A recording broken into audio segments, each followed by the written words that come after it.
এক ছিল গ্রামের ছেলে, তার নাম ছিল রবি। ছোটবেলা থেকেই রবি খুবই পরিশ্রমী এবং প্রকৃতি প্রেমী ছিল। তার বাবা ছিলেন একজন কৃষক, আর সেই থেকে রবির মনে চাষাবাদের প্রতি গভীর আগ্রহ জন্মে।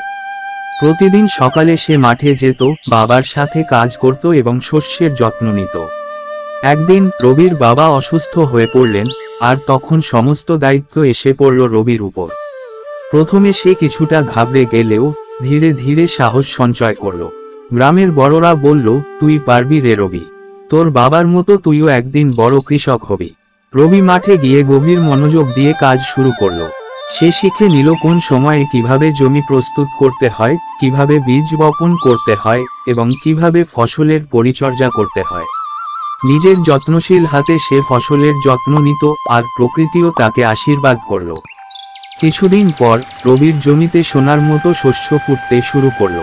গোটা গ্রাম তাকে বাহবা দিল। সবাই বলল, রবি, তুই তো এখন পুরোপুরি একজন কৃষক হয়ে গেছিস। রবি মাথা নত করে হাসল, কারণ সে জানত এটা শুধুমাত্র পরিশ্রম আর ধৈর্যের ফল। রবির এই সফলতা গ্রামের অন্যান্য ছেলেদেরও অনুপ্রাণিত করল। তারা সবাই চাষাবাদের দিকে ঝুঁকল, আর ধীরে ধীরে গ্রামটা হয়ে উঠল সোনালী শস্যের গ্রাম। এইভাবে এক গ্রামের সাধারণ ছেলে রবি পরিশ্রম আর দৃঢ়তার মাধ্যমে একজন সফল কৃষক হয়ে উঠেছিল।